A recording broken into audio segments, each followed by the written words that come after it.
Hi everyone, ako po ito. Ito po yung tinatawag na garden sunbird, may scientific name na Cinares jugulares. Tinatawag rin ito dati as the olive back sunbird dahil sa dark green nito sa likod.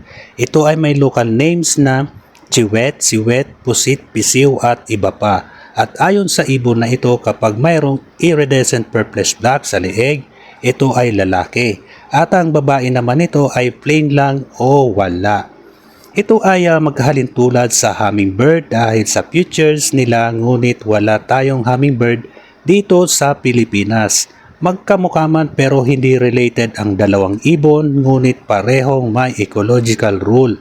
Ang mga hummingbird ay makikita sa North and South America at ang mga garden sunbird naman ay nasa Asia, Africa at Australia.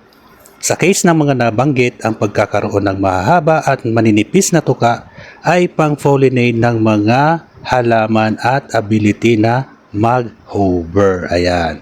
So ayan guys, tapos na po ang ating pag-sketch. Maraming salamat.